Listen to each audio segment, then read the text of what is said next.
গৌরব rail স্টেশনের বাইরে আলু পরোটা বানানোর বিজনেস করত। গরম গরম ফুলকপি আলুর পরোটা খেয়ে যান। গৌরবের বাড়িতে ওর মা, মেয়ে আর বউ ছিল। গৌরব সকাল থেকে বিকেল অবধি পরিশ্রম করত, কিন্তু তা সত্ত্বেও নিজের গরিবি দূর করতে পারছিল না। শোনো না, আলু পরোটা বানানোর জন্য না অনেক জিনিসের দরকার পড়ে। তুমি একটা কাজ করো, তুমি সাধারণ পরোটা বানিয়ে বিক্রি করো, যাতে আমাদের খরচা কম হবে আর রোজগারও অনেক বেশি হবে। না, আমি এটা করতে পারবো না। সাদা পরোটা খেতে কেউ ভালোবাসে না, বুঝেছো? আর বাবাও তো ফুলকপি আর আলুর পরোটাই বিক্রি করতো, সেজন্য আমিও তাই করব। গৌরবের কাছে অনেক রকমের গ্রাহক আর ওদের অনেক রকমের ডিমান্ড থাকতো। শোনো ভাই, আমার পরোটাতে একটু ফুলকপি আর আলু বেশি করে ভরে দিও। আর আমার একটু পরোটার সাথে তরকারিও লাগবে। আমাকে পরোটার সাথে একটু আচার দিও। আমার পরোটার সাথে দই লাগবে। গৌরব কখনো কখনো গ্রাহকদের ডিমান্ড শুনে অস্থির হয়ে পড়ত। আপনার যদি পরোটার সাথে তরকারি চাই তাহলে আলাদা করে টাকা দিতে হবে। আমি আলাদা করে টাকা দেব না। দেখতে পাচ্ছ তোমরা সবাই, এই গৌরব তো তরকারির জন্য আলাদা করে টাকা চাইছে। চলো চলো, আমরা এখানে আর খাবার খাবো না। আরে শোনো, তোমরা সবাই কোথায় যাচ্ছ? আরে দাঁড়াও। একদিন গৌরব খুব নিরাশ হয়ে বাড়ি ফেরে। কি হলো? পরোটা খাওয়ার গ্রাহক দিনের পর দিন কম হয়ে যাচ্ছে। গ্রাহকরা টাকাও দিতে চাইছে না, কিন্তু ওদের পরোটার সাথে তরকারি, দই, আচার সব কিছু চাই, বুঝতে পেরেছো? চলো কোথাও বাইরে গিয়ে ঘুরে আসি, একটু মুড ফ্রেশ হয়ে যাবে। আমাদের কাছে অত টাকাও নেই যে কোনো ট্যুরিস্ট প্লেসে আমরা ঘুরতে যেতে পারি। তোমার বাড়ি থেকেই বরং একটু ঘুরে আসি। গৌরব নিজের শ্বশুর বাড়িতে ঘুরতে গেল, যেটা একটা গ্রামে ছিল। রাস্তায় গৌরব আর ওর বউয়ের তেষ্টা পেল। ওরা কোথাও ঝর্ণার আওয়াজ শুনতে পেল। এই ঝর্ণার শব্দটা পূর্ব দিক থেকে আসছে। গৌরব আর ওর বউ পূর্ব দিকে যেতে লাগলো। জঙ্গলের পেছনে ওরা একটা ঝর্ণা দেখলো। এই ঝর্ণাটা দেখতে তো দারুণ। গৌরব আর ওর বউ মন ভরে জল খেয়ে তেষ্টা মেটালো আর হাত পাও ধুয়ে নিল। যখন ওরা যাওয়ার জন্য তৈরি হলো, তখন ওরা কারোর আওয়াজ শুনতে পেল। এই আওয়াজ ঝর্ণার পেছন থেকে আসছে। ঝর্ণার ভেতরে ঢুকে দেখতে হবে, তবেই বোঝা যাবে যে ওপারে কে রয়েছে। কিন্তু ঝর্ণার ভেতরে ঢোকাটা বিপজ্জনকও হতে পারে। না না না, এটা কোনো রকমের জাল হতে পারে। তখনই ঝর্ণা থেকে একটা আওয়াজ আসে। না না, এটা কোনো জাল নয়। আমাকে সাহায্য করো, আমি একজন সাধু। আমাকে এখান থেকে মুক্তি দাও। ঝর্ণার ভেতরে আমাকে যেতেই হবে। আমি যদি ওখানে বন্দি থাকতাম তাহলে আমি কি এটা চাইতাম না যে আমায় কেউ মুক্তি করুক? গৌরব ঝর্ণার পাড়ে গেল। ও দেখতে পেল একজন সাধুকে কাঁটাদার লাঠির সঙ্গে বাঁধা আছে। সাধুর পিঠ থেকে রক্ত ঝরছিল। তুমি কে আর এখানে কি করে চলে এলে? আমি সবকিছু বলবো, আগে তুমি আমাকে এখান থেকে মুক্তি দাও। গৌরব দড়ি কেটে দিল আর সাধু আজাদ হয়ে গেলেন। তোমাকে অসংখ্য ধন্যবাদ। আমি একজন সাধু আর আমার কাছে কিছু অদ্ভুত শক্তি আছে। আমি মানুষের ইচ্ছা পূরণ করতে পারি। যে কয়েকজন আমার সুযোগ নিয়ে বাজে কাজ করার জন্য চেষ্টা করেছিল, যখন আমি ওদের কথা না শুনি তখন ওরা আমাকে এই ঝর্ণার পেছনে বন্দি করে দেয়। তোমার কাছে যখন অদ্ভুত শক্তি রয়েছে তখন তুমি নিজেকে কেন রক্ষা করতে পারোনি? আমি আমার শক্তির প্রয়োগ নিজের জন্য করতে পারি না। আচ্ছা সাধু বাবা, আমি এখন আসছি। আমাকে শ্বশুর বাড়ি যেতে হবে আর দেরিও হয়ে যাচ্ছে। আরে তুমি খালি হাতে কেন যাচ্ছ? তুমি আমাকে সাহায্য করেছো, তুমি বলো আমি তোমায় কি সাহায্য করতে পারি। তোমার যদি কোনো ইচ্ছা থাকে তাহলে বলো আমায়। না সাধু বাবা, আমি আসলে খেটে খুঁটে আমার জীবনে কিছু একটা করতে চাইছি। সাধু গৌরবের কাজে অনেক খুশি হল আর উনি মনে মনে গৌরবকে আশীর্বাদ দিলেন। গৌরব নিজের শ্বশুর বাড়ি থেকে ফিরে আসার পর আবার আলু পরোটার বিজনেস শুরু করে দিল। আসুন, গরম গরম ফুলকপি আলুর পরোটা খেয়ে যান। আসুন আসুন। গ্রাহক আবার অনেক রকমের ডিমান্ড করতে লাগলো। আরে ভাই, পরোটার সাথে আমার তরকারিও লাগবে। তরকারি তো আর নেই। তক্ষুনি হঠাৎ করে ওই পরোটার থালায় একটা সবজির বাটি রয়ে গেল। আমার পরোটার সাথে দই লাগবে। আমার কাছে দই নেই। আর তক্ষুনি ওই পরোটার থালায় এক বাটি দই চলে এলো। আমার পরোটার সাথে আচার লাগবে। আমার কাছে আচার নেই। এটা বলা মাত্রই ওই প্লেটে আচারের বাটি চলে এলো। সমস্ত লোকেদের মাথা ঘুরে গেল। এসব হচ্ছেটা কি? আমি তো এদেরকে তরকারি, দই আর আচার দিইনি, তাহলে এদের প্লেটে এসব চলে এলো কোত্থেকে? তখনই ওখানে ওই সাধু বাবা এলেন, যাকে গৌরব ঝর্ণার পেছনে গিয়ে আজাদ করেছিল। বাচ্চা, আমাকে দুটো পরোটা দাও তো, তরকারি, আচার আর দই দিয়ে দিও। এইটুকু বলে সাধু অদৃশ্য হয়ে গেলেন। গৌরব বুঝতে পারল যে এই সব চমৎকার ওই সাধু বাবার কারণেই হয়েছে। গৌরবের পরোটা খাওয়ার জন্য ওখানে ভিড় জমা হয়ে যায়। সবাই পরোটা খাওয়ার জন্য ওখানে চলে আসে। পরোটার সঙ্গে ওরা দই, সবজি, আচার সবকিছু ওরা পেয়ে যেত, আর ওরা মজা করে খেত। ওরা খুব খুশি হলো। গৌরব খুব ভালোভাবে পরোটার বিজনেস করে টাকা ইনকাম করলো। কয়েকদিনের মধ্যেই গৌরব ধনী লোক হয়ে গেল। গৌরব সবাইকে সবকিছু সত্যি বলে ফেলল যে এই চমৎকার একজন সাধুর কারণে হয়েছে, যে নাকে গৌরব ঝর্ণার পেছনে গিয়ে মুক্ত করেছিল। ওই সাধু ঝর্ণার কাছেই ধ্যানে বসে তপস্যা করতে লাগলেন। গৌরবের পাশেই দীপক নামের একজন লোক ঠেলা লাগাতো। দীপকও পরোটাই বিক্রি করত। দীপক ভাবল যে যদি ও গৌরবের মতো বরদান পেয়ে যায় তাহলে ও তাড়াতাড়ি ধনী হয়ে উঠবে। দীপক গৌরবের কাছে গেল, আর ও কথায় কথায় ওই জায়গাটার কথা জানতে পারল যেখানে ঝর্ণা ছিল। দীপক বন্দুক নিয়ে সাধুর কাছে পৌঁছল। তুমি কে আর এখানে কেন এসেছো? শোন বুড়ো, আমার নাম হলো দীপক। আমি গৌরবের পাশেই আমার ঠেলাটা লাগাই। তুই গৌরবকে বরদান দিয়ে খুব খারাপ করেছিস। তুমি ভুল ভাবছো। গৌরব একজন ভালো মানুষ আর পরিশ্রমী মানুষ। ও আমার কাছ থেকে কোনো বরদান চায়নি। আমি শুধু ওকে এই বরই দিয়েছি যে ও যেন সারা জীবন সুখে থাকতে পারে। আমার সামনে বেশি ফটর ফটর করিস না তো বুড়ো। চুপচাপ আমাকেও লাখপতি হওয়ার জন্য আশীর্বাদ দে, না হলে বন্দুকের গুলি দিয়ে তোর খুলি উড়িয়ে দেব। এইভাবে আশীর্বাদ প্রাপ্ত করা যায় না। মনে হচ্ছে তুই এইভাবে কথা শুনবি না। দীপক সাধুর গলা টিপে ধরল, আর ওর গলা টিপতে টিপতে ওকে বলল, তাড়াতাড়ি আশীর্বাদ দে, না হলে আমি তোকে প্রাণে মেরে ফেলবো। ঠিক আছে, আমি তোকে আশীর্বাদ দিচ্ছি। দীপক ফিরে আসার পর অনেক খুশি হয়ে নিজের ঠেলা লাগালো। দীপক যখন গ্রাহকদের প্লেটে পরোটা দিত তখন প্লেটে পরোটার জায়গায় সাপ চলে আসে। যতবার দীপক প্লেটে পরোটা রাখে প্রত্যেকবার পরিণাম সেটাই হচ্ছিল। লোকেরা দীপকের পরোটা একদম খাওয়া ছেড়ে দিল। এখন সমস্ত গ্রাহক গৌরবের ঠেলাতে গিয়ে খেত, আর গৌরব দেখল যে গ্রাহকদের সংখ্যা অনেক বেড়ে গেছে।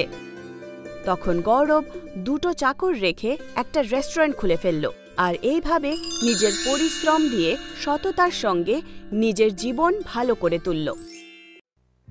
আব্দুল একজন খানসামা ছিল যে সুলতান মিয়ার হোটেলে তন্দুরি বানাতো।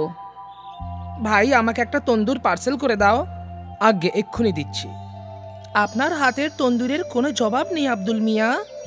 আমি অনেক হোটেলের তন্দুর খেয়েছি, কিন্তু আপনার হাতের তন্দুরের মতো স্বাদ কোথাও পাওয়াই যাবে না। ধন্যবাদ, আপনার যে আমার তন্দুরি ভালো লেগেছে সেটাই অনেক। আব্দুল অনেক বছর ধরে এই হোটেলেই কাজ করছিল। সবকিছু ঠিকই চলছিল। তারপর একদিন সুলতান মিয়ার ছেলে আফজল হোটেলের দেখাশোনা করতে আরম্ভ করলো। ভাই, আপনার হোটেলের তন্দুরির তো কোনো কথাই নেই। হ্যাঁ হ্যাঁ হ্যাঁ, আমি জানি জনাব। অনেক লোক আব্দুল মিয়ার তন্দুরির খুব প্রশংসা করেন। এই শুনে আব্দুল হাসল। সে আফজলের মনে দুষ্ট বুদ্ধির ব্যাপারে জানত না। আফজল ভেবে রেখেছিল যে ও তন্দুরি কাউন্টার আরো বড় করে বানাবে এবং আরো অনেক খানসামা রাখবে। আব্দুল ভাই, এবার আপনাকে অন্যান্য খানসামাদেরও আপনার মতন তন্দুরি বানাতে শেখাতে হবে। আসলে ব্যাপারটা হলো, আমি তন্দুরির কাউন্টারটা বড় করতে চলেছি যাতে আরো বেশি অর্ডার নিতে পারি, সেই জন্য। হ্যাঁ নিশ্চয়ই, আমি সব খানসামাদের শিখিয়ে দেবো। এই শুনে আফজল খুশি হলো। কিছুদিন পর তন্দুরি কাউন্টার বড় হয়ে গেল। আরো দুজন খানসামা কাউন্টারে এলো, আলতাফ আর আরবাজ। এবার আমাকে ভালো করে দেখো আর শেখো। যদি আমার মতন ভালো করে তন্দুরি বানাতে পারো তাহলে গ্রাহক তোমাদেরও তারিফ করবে। আব্দুল দুজনকে ভালো করে তন্দুরি বানাতে শেখাতে লাগলো। কিছুদিনের মধ্যেই ওরাও আব্দুলের মতন তন্দুরি বানাতে শিখে গেল। আশা করি এবার আপনার হোটেল খুব ভালো ব্যবসা করবে এবং ভালো লাভ করবে। আপনার আশীর্বাদ থাকলে সবই হবে আব্দুল মিয়া। আব্দুল ভালো মনে ওই দুজন খানসামাকে তন্দুরি বানাতে শিখিয়েছিল, কিন্তু আফজল খুব চালাক ছিল। ওর মনে শুধু টাকা রোজগার করার জেদ ছিল। তাই জন্য ও একটা নতুন পোল্ট্রিওয়ালার সাথে সওদা করলো। এই পোল্ট্রিওয়ালা আফজলকে সস্তা দামে মরা মুরগি বিক্রি করতে লাগলো, যার জন্য আফজলের লাভ বেড়ে গেল। তন্দুরি কাউন্টার বড় হয়ে যাওয়ার কারণে গ্রাহকও বেড়ে গিয়েছিল। সবকিছু ঠিকঠাক চলছিল, কিন্তু একদিন যখন আব্দুল বেশ রাত পর্যন্ত হোটেলে ছিল, তখন হোটেলের মালিক সুলতান সেখানে এলো। বাবা আফজল, কেমন চলছে হোটেল? খুব ভালো আব্বা। আমি শুনেছি তুই নাকি পোল্ট্রিওয়ালা বদলে দিয়েছিস। হ্যাঁ আব্বা, এই পোল্ট্রিওয়ালা আমাদের কম দামে মুরগি দিচ্ছে। আচ্ছা, কিন্তু কি করে দিচ্ছে? কারণ সেই মুরগিগুলো আগে থেকেই মরা। ইয়া খোদা, এ কি পাপ করছিস বাবা? এটা ভুল, এরকম পাপ করো না। যদি আমাদের তন্দুরি খেয়ে কারোর শরীর খারাপ হয়, তাহলে খোদা আমাদের ক্ষমা করবেন না বাবা। এরকম কিছুই হবে না আব্বা, সব হোটেলওয়ালাই এটাই করে। আমার সব বন্ধুদের হোটেলে এটাই হয়। এখনো কারোর শরীর খারাপ হয়নি, আর আগেও হবে না। আমার কাজ ছিল তোমাকে সাবধান করা, বাকি তোমার ইচ্ছা। এখন এই হোটেল তোমার, আর তুমি এটার মালিক। ভালো হোক বা মন্দ হোক, সেটা তোমার সিদ্ধান্ত, ঠিক আছে? সুলতান সাহেব ওখান থেকে চলে গেলেন। এই পুরো কথাবার্তা আব্দুল শুনে নিয়েছিল। কিছুক্ষণ পরে সেও নিজের বাড়ির দিকে চলে গেল। রাত্রে আব্দুল এই ব্যাপারে চিন্তা করতে লাগলো। আমি এমন জায়গায় কাজ করতে পারবো না যেখানে মানুষের শরীর স্বাস্থ্য নিয়ে খেলা করা হয়। এটা একদম ভুল কাজ। কিন্তু আফজল মিয়া আমার কথা শুনবে না। ভালো এটাই হবে যে আমি এই কাজটা ছেড়ে দিই। আব্দুল ভেবে নিয়েছিল যে ও সুলতান হোটেলে খানসামার কাজ ছেড়ে দেবে। পরের দিন সকালেও হোটেলে গেল। আমি কাল সবকিছু শুনে নিয়েছিলাম। এই কাজ করতে আমার মন আমাকে সায় দিচ্ছে না। আমি এই হোটেল ছেড়ে চলে যাচ্ছি। ভালো কথা। তোমার কি মনে হয়, তুমি চলে গেলে আমার হোটেল বন্ধ হয়ে যাবে? কখনোই না। কিন্তু তুমি অন্য কোনো হোটেলে কখনো কাজ পাবে না। এটা কিন্তু সত্যি আব্দুল মিয়া।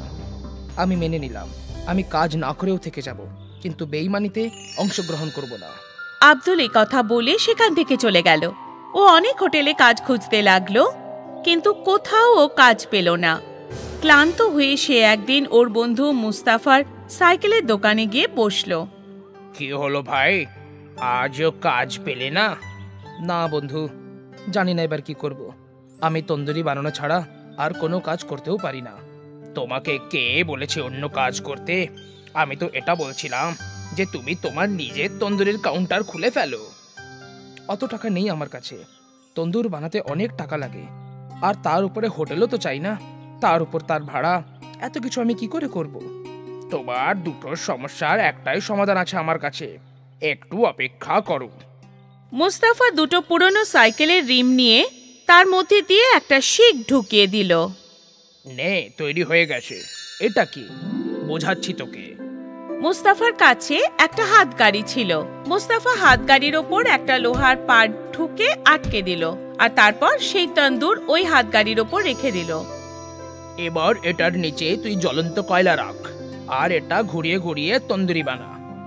আরে বাহ, এটা তো খুব ভালো। তুই এটা ভাবলি কি করে? আমি তোর সাহায্য করতেই চাইছিলাম, তাই এটা আমার মাথায় এলো। ধন্যবাদ ধন্যবাদ আমার বন্ধু। পরের দিন আব্দুল তার হাতগাড়িতে তন্দুরি বিক্রি করতে লাগলো। আব্দুল তন্দুরি বানাতে পারদর্শী ছিল। ওর হোটেল ছিল না, তাই সে তন্দুরির দামও কম রেখেছিল। আব্দুলের তন্দুরির ঠেলাতে গ্রাহকদের ভিড় লেগেই থাকতো। ওদিকে সুলতান হোটেলে ফুড অফিসারদের রেড হলো, আর মরা মুরগি বিক্রি করার অপরাধে হোটেল সিল করে দেওয়া হলো, আর আফজলকে জেলে বন্দি করে দেওয়া হলো। হয়তো এটাই প্রকৃতির নিয়ম। ভালোর সাথে ভালো হয়, আর খারাপের সাথে খারাপ। তাই জন্য কথায় আছে, যার শেষ ভালো তার সব ভালো। আব্দুল একজন খানসামা ছিল, যে সুলতান মিয়ার হোটেলে তন্দুরি বানাতো। ভাই, আমাকে একটা তন্দুর পার্সেল করে দাও। আগে এক্ষুনি দিচ্ছি। আপনার হাতের তন্দুরের কোনো জবাব নেই আব্দুল মিয়া। আমি অনেক হোটেলের তন্দুর খেয়েছি, কিন্তু আপনার হাতের তন্দুরের মতো স্বাদ কোথাও পাওয়াই যাবে না। ধন্যবাদ, আপনার যে আমার তন্দুরি ভালো লেগেছে সেটাই অনেক। আব্দুল অনেক বছর ধরে এই হোটেলেই কাজ করছিল। সবকিছু ঠিকই চলছিল। তারপর একদিন সুলতান মিয়ার ছেলে আফজল হোটেলের দেখাশোনা করতে আরম্ভ করলো। ভাই, আপনার হোটেলের তন্দুরির তো কোনো কথাই নেই। হ্যাঁ হ্যাঁ হ্যাঁ, আমি জানি জনাব, অনেক লোক আব্দুল মিয়ার তন্দুরির খুব প্রশংসা করেন। এই শুনে আব্দুল হাসল। সে আফজলের মনে দুষ্টু বুদ্ধির ব্যাপারে জানতো না। আফজল ভেবে রেখেছিল যে ও তন্দুরি কাউন্টার আরো বড় করে বানাবে এবং আরো অনেক খানসামা রাখবে। আব্দুল ভাই, এবার আপনাকে অন্যান্য খানসামাদেরও আপনার মতন তন্দুরি বানাতে শেখাতে হবে। আসলে ব্যাপারটা হলো, আমি তন্দুরির কাউন্টারটা বড় করতে চলেছি যাতে আরো বেশি অর্ডার নিতে পারি, সেই জন্য। হ্যাঁ নিশ্চয়ই, আমি সব খানসামাদের শিখিয়ে দেবো। এই শুনে আফজল খুশি হলো। কিছুদিন পর তন্দুরি কাউন্টার বড় হয়ে গেল। আরো দুজন খানসামা কাউন্টারে এলো, আলতাফ আর আরবাজ। এবার আমাকে ভালো করে দেখো আর শেখো। যদি আমার মতন ভালো করে তন্দুরি বানাতে পারো তাহলে গ্রাহক তোমাদেরও তারিফ করবে। আব্দুল দুজনকে ভালো করে তন্দুরি বানাতে শেখাতে লাগলো। কিছুদিনের মধ্যেই ওরাও আব্দুলের মতন তন্দুরি বানাতে শিখে গেল। আশা করি এবার আপনার হোটেল খুব ভালো ব্যবসা করবে এবং ভালো লাভ করবে। আপনার আশীর্বাদ থাকলে সবই হবে আব্দুল মিয়া। আব্দুল ভালো মনে ওই দুজন খানসামাকে তন্দুরি বানাতে শিখিয়েছিল, কিন্তু আফজল খুব চালাক ছিল। ওর মনে শুধু টাকা রোজগার করার জেদ ছিল। তাই জন্য ও একটা নতুন পোল্ট্রিওয়ালার সাথে সওদা করলো। এই পোল্ট্রিওয়ালা আফজলকে সস্তা দামে মরা মুরগি বিক্রি করতে লাগলো, যার জন্য আফজলের লাভ বেড়ে গেল। তন্দুরি কাউন্টার বড় হয়ে যাওয়ার কারণে গ্রাহকও বেড়ে গিয়েছিল। সবকিছু ঠিকঠাক চলছিল, কিন্তু একদিন যখন আব্দুল বেশ রাত পর্যন্ত হোটেলে ছিল, তখন হোটেলের মালিক সুলতান সেখানে এলো। বাবা আফজল, কেমন চলছে হোটেল? খুব ভালো আব্বা। আমি শুনেছি তুই নাকি পোল্ট্রিওয়ালা বদলে দিয়েছিস। হ্যাঁ আব্বা, এই পোল্ট্রিওয়ালা আমাদের কম দামে মুরগি দিচ্ছে। আচ্ছা, কিন্তু কি করে দিচ্ছে? কারণ সেই মুরগিগুলো আগে থেকেই মরা। ইয়া খোদা, এ কি পাপ করছিস বাবা? এটা ভুল, এরকম পাপ করো না। যদি আমাদের তন্দুরি খেয়ে কারোর শরীর খারাপ হয় তাহলে খোদা আমাদের ক্ষমা করবেন না বাবা। এরকম কিছুই হবে না আব্বা, সব হোটেলওয়ালাই এটাই করে। আমার সব বন্ধুদের হোটেলে এটাই হয়। এখনো কারোর শরীর খারাপ হয়নি, আর আগেও হবে না। আমার কাজ ছিল তোমাকে সাবধান করা, বাকি তোমার ইচ্ছা। এখন এই হোটেল তোমার, আর তুমি এটার মালিক। ভালো হোক বা মন্দ হোক সেটা তোমার সিদ্ধান্ত, ঠিক আছে? সুলতান সাহেব ওখান থেকে চলে গেলেন। এই পুরো কথাবার্তা আব্দুল শুনে নিয়েছিল। কিছুক্ষণ পরে সেও নিজের বাড়ির দিকে চলে গেল। রাত্রে আব্দুল এই ব্যাপারে চিন্তা করতে লাগলো। আমি এমন জায়গায় কাজ করতে পারবো না যেখানে মানুষের শরীর স্বাস্থ্য নিয়ে খেলা করা হয়। এটা একদম ভুল কাজ। কিন্তু আফজল মিয়া আমার কথা শুনবে না। ভালো এটাই হবে যে আমি এই কাজটা ছেড়ে দিই। আব্দুল ভেবে নিয়েছিল যে ও সুলতান হোটেলে খানসামার কাজ ছেড়ে দেবে। পরের দিন সকালেও হোটেলে গেল। আমি কাল সবকিছু শুনে নিয়েছিলাম। এই কাজ করতে আমার মন আমাকে সায় দিচ্ছে না। আমি এই হোটেল ছেড়ে চলে যাচ্ছি। ভালো কথা। তোমার কি মনে হয় তুমি চলে গেলে আমার হোটেল বন্ধ হয়ে যাবে? কখনোই না। কিন্তু তুমি অন্য কোনো হোটেলে কখনো কাজ পাবে না। এটা কিন্তু সত্যি আব্দুল মিয়া। আমি মেনে নিলাম, আমি কাজ না করেও থেকে যাব, কিন্তু বেঈমানিতে অংশগ্রহণ করব না। আব্দুল এই কথা বলে সেখান থেকে চলে গেল। ও অনেক হোটেলে কাজ খুঁজতে লাগলো, কিন্তু কোথাও ও কাজ পেল না।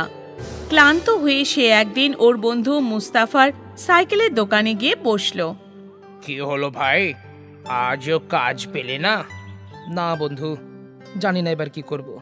আমি তন্দুরি বানানো ছাড়া আর কোনো কাজ করতেও পারি না। তোমাকে কে বলেছে অন্য কাজ করতে? আমি তো এটা বলছিলাম যে তুমি তোমার নিজের তন্দুরির কাউন্টার খুলে ফেলো। অত টাকা নেই আমার কাছে। তন্দুর বানাতে অনেক টাকা লাগে, আর তার উপরে হোটেলও তো চাই না, তার উপর তার ভাড়া। এত কিছু আমি কি করে করব? তোমার দুটো সমস্যার একটাই সমাধান আছে আমার কাছে, একটু অপেক্ষা করো। মুস্তাফা দুটো পুরনো সাইকেলের রিম নিয়ে তার মধ্যে দিয়ে একটা শিক ঢুকিয়ে দিল। নে, তৈরি হয়ে গেছে। এটা কি? বোঝাচ্ছি তোকে। মুস্তাফার কাছে একটা হাতগাড়ি ছিল। মুস্তাফা হাতগাড়ির ওপর একটা লোহার পাট ঠুকে আটকে দিল, আর তারপর সেই তন্দুর ওই হাতগাড়ির ওপর রেখে দিল। এবার এটার নিচে তুই জ্বলন্ত কয়লা রাখ, আর এটা ঘুরিয়ে ঘুরিয়ে তন্দুরি বানা। আরে বাহ, এটা তো খুব ভালো। তুই এটা ভাবলি কি করে? আমি তোর সাহায্য করতেই চাইছিলাম, তাই এটা আমার মাথায় এলো। ধন্যবাদ ধন্যবাদ আমার বন্ধু। পরের দিন আব্দুল তার হাতগাড়িতে তন্দুরি বিক্রি করতে লাগলো। আব্দুল তন্দুরি বানাতে পারদর্শী ছিল। ওর হোটেল ছিল না, তাই সে তন্দুরির দামও কম রেখেছিল। আব্দুলের তন্দুরির ঠেলাতে গ্রাহকদের ভিড় লেগেই থাকতো। ওদিকে সুলতান হোটেলে ফুড অফিসারদের রেড হলো, আর মরা মুরগি বিক্রি করার অপরাধে হোটেল সিল করে দেওয়া হলো, আর আফজালকে জেলে বন্দি করে দেওয়া হলো। হয়তো এটাই প্রকৃতির নিয়ম, ভালোর সাথে ভালো হয় আর খারাপের সাথে খারাপ। তাই জন্য কথায় আছে, যার শেষ ভালো তার সব ভালো। রমাকান্ত একজন ধাবাওয়ালা ছিল। ওর ধাবা হাইওয়েতে ছিল, সেই জন্যে সবসময় গ্রাহকদের ভিড় লেগে থাকতো। দাদা, একটা ঘুগনি লুচি, একটা পোলাও আর একটা খিচুড়ি দাও, একটু তাড়াতাড়ি দাও। আচ্ছা ঠিক আছে, এক্ষুনি দিচ্ছি। রমাকান্ত অনেক বেলা অবধি নিজের ধাবাতে কাজ করত, আর অনেক রাত্রিবেলা যখন ও বাড়ি ফিরত তখন তার মেয়ে নীলিমা তার জন্য অপেক্ষা করত। তুই এখনো ঘুমোসনি? আজ অবধি কখনো এরকম হয়নি যে তোমাকে খাবার না খাইয়ে আমি ঘুমিয়ে পড়ি। এখন অবধি তো নয়, কিন্তু এর পরে তো হতে পারে। আর এরকম কেন বলো? কারণ আমি তোর বিয়ের জন্য একটা সম্বন্ধ দেখেছি। না বাবা, আমি বিয়ে করতে চাই না এখন।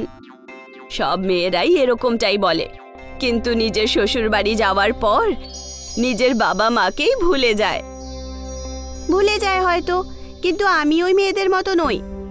বাবা, তুমি কি এমন কোনো ছেলে খুঁজতে পারবে না যে আমাদের সাথে এসেই থাকবে? ঘর জামাই যাই তোমার মেয়ের। মা, মেয়েরা তো বিয়ে করে অন্য বাড়িতে যাবে, এটাই তো সংসারের নিয়ম, আর এটাই সঠিক। মানে তুমি আমাকে নিজের থেকে দূরে সরিয়ে দিতে চাও?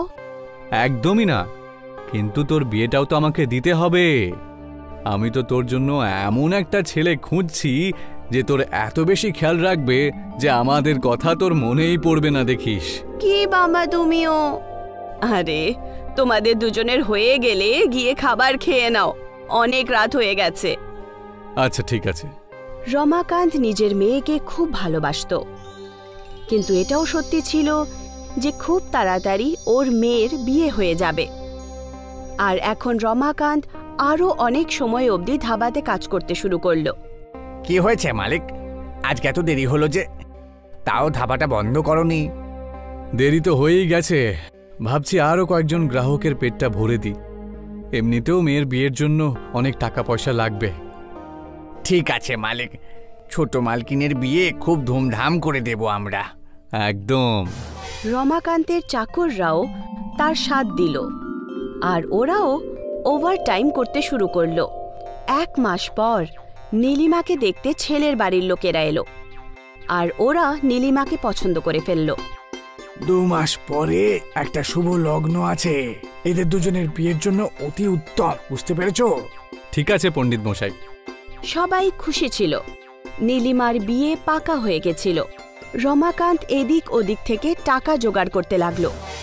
ও এটা চাইতো না যে তার মেয়ের বিয়েতে কোনো রকমের কমি থাকুক, কিন্তু একদিন যখন ও তাড়াহুড়োয় হাইওয়ে রোড ক্রস করছিল, তখনই একটা ট্রাক এসে ওকে ধাক্কা মেরে দেয়, আর ও ওখানেই মরে যায়।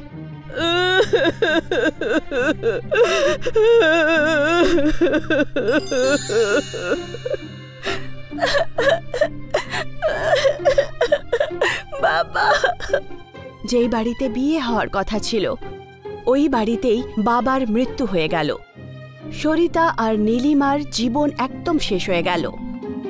কিছুদিন পর কিশোর রমাকান্তের বাড়িতে এলেন।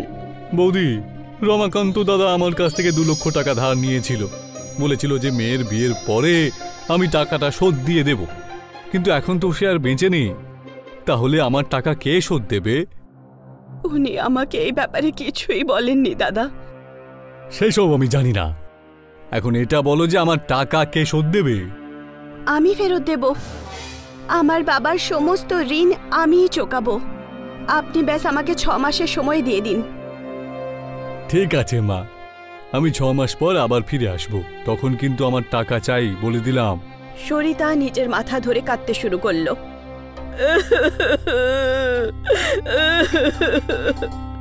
মা, তুমি চিন্তা করো না, কিন্তু এই ঋণ কি করে শেষ করব?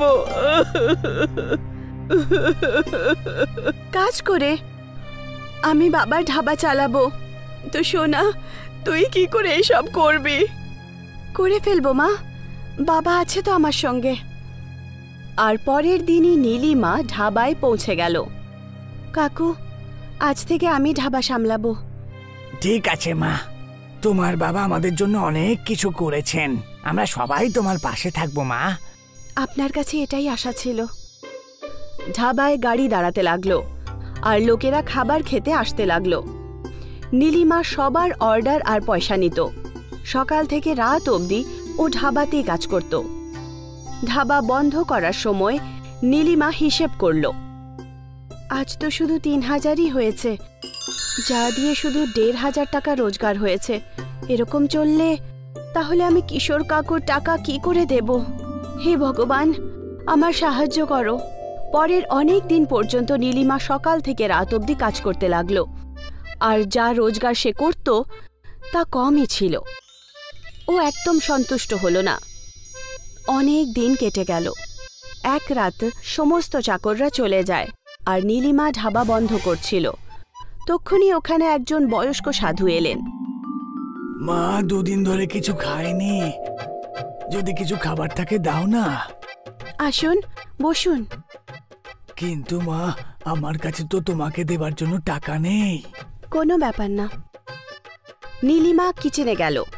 তখন ওখানে সবজি ছিল কিন্তু রুটি ছিল না। নীলিমা দেখল যে রুমালি রুটির আটা মাখা আছে। ও সঙ্গে সঙ্গে উনুন জ্বালালো আর 2টো রুটি উনুনের বানিয়ে দিল আর সবজির সাথে ওই সাধুকে দিয়ে দিল। ওই সাধু খুব ক্ষিধার্ত ছিলেন। খাবার দেখতেই উনি খেতে শুরু করলেন। যখন ওনার খাবার শেষ হলো তখন উনি হাত ধুলেন। ধন্যবাদ মা, তুমি একজন ক্ষুধার্তর পেট ভরিয়েছ। ঈশ্বর তোমার সবসময় মঙ্গল করবে। আমি ঈশ্বরের কাছে তোমার জন্য প্রার্থনা করব। আমার জন্যে নয়, আমার বাবার জন্য প্রার্থনা করুন। উনি এখন এই দুনিয়াতে নেই। সঙ্গে সঙ্গেই ওই সাধু নীলিমার অতীতের ব্যাপারে জানতে পারলেন। তুমি খুব সাহসী মা, আর তোমার এই সংগ্রামে আমি তোমাকে সাহায্য করব। যে কলসিতে তুমি রুটিটা বানিয়েছ না, সেই কলসিটা আজ থেকে জাদু কলসি হয়ে যাবে। যে ওই কলসিতে বানানো রুটি খাবে সে নিজেকে আর 2টো না খেয়ে আটকাতে পারবে না। আর তুই দেখিস তারপর থেকে তোর কিরকম উন্নতি হয়। নীলিমা ওই সাধুর আশীর্বাদ নিল আর সাধু বাবা ওখান থেকে চলে গেলেন। আর নীলিমা ধাবা বন্ধ করে নিজের বাড়ি চলে এলো। পরের দিন সকালে নীলিমা ধাবা খুলল আর রোজকার মতো গ্রাহকও আসতে লাগলো। একজন গ্রাহক রুমালি রুটি অর্ডার করলো। আর একটা কলসি রুটি। ও দ্বিতীয়টাও খেয়ে ফেলল। আর একটা দাও। আরে ভাই, তুই এটা নিয়ে 3 নম্বর খাচ্ছিস। আরে কি আর করি বলতো, এত ভালো কলসি রুটি আমি জীবনেও খাইনি। তুই একটা খেয়ে দেখ না। আর তারপর কি ছিল, যেই ওখানে রুমালি রুটি খেত সবাই বারবার অর্ডার করতে লাগলো। উনুনে সারা দিন শুধু রুটিই বানানো হচ্ছিল। রাত্রিবেলা যখন নীলিমা পয়সা গুনল তখনও আশ্চর্য হয়ে গেল। একই দিনে ওর রোজগার 10 গুণ বেড়ে গেছিল। আজকের রোজগার 15,000। ও খুশি খুশি বাড়ি পৌঁছলো আর নিজের মাকে সবকিছু বলল। সোনা, কিন্তু এরকম কি করে হলো? মা, এই সব কিছু হয়েছে সাধু বাবার আশীর্বাদে। ওনার কারণেই ওই উনুন জাদুই উনুন হয়ে গেছে। এখন তাড়াতাড়ি বাবার ঋণ চুকিয়ে দেব। ভগবানের অনেক অনেক ধন্যবাদ। এখন নীলিমা খুশি ছিল। ও আনন্দের সঙ্গে ধাবাতে কাজ করত। 1 মাস পর কিশোরজি নীলিমার ধাবাতে এলেন। মা, তোমার মনে আছে তো 1 মাস হয়ে গেছে কিন্তু। হ্যাঁ কাকু, মনে আছে। নীলিমা ড্রয়ার থেকে 2 লাখ টাকা বার করলো আর কিশোরজিকে দিয়ে দিল। এই নিন আপনার টাকা। এত তাড়াতাড়ি? মা, এত তাড়াতাড়ি এত পয়সা তুমি কোত্থেকে রোজগার করলে? ভগবানের আশীর্বাদে। নীলিমা কিশোরজির কানে জাদুই উনুনের খবরটা বলে দিল, আর তখন থেকেই ধাবা চলছে, আর রোজগারও বেড়ে গেছে। খুব ভালো মা, তুমি এইভাবেই উন্নতি করতে থাকো। আমার আশীর্বাদ সব সময় তোমার সঙ্গে থাকবে। কিশোর নীলিমাকে আশীর্বাদ দিয়ে ওখান থেকে চলে যান, কিন্তু ওর মনে পাপ ছিল। রাত্রিবেলা যখন ধাবা বন্ধ হলো, তখন কিশোর ওই জাদুই উনুন চুরি করার জন্য সেখানে এলো। কিন্তু যখনই ও মটকায় হাত দিল, তখনই মটকা গরম হতে লাগলো, আর ওটা এত গরম হয়ে গেল যে সেটা লাল হয়ে গেল, আর কিশোরের হাত পুড়ে গেল। আমার হাত, আমার হাতটা। কিশোর নিজের লোভের শাস্তি পেয়ে গেল। ও সেই জাদুই উনুন থেকে মটকাও চুরি করতে পারল না, আর ওর 2টো হাতও পুড়ে গেল। তাই তো বলে, লোভে পাপ, পাপে মৃত্যু।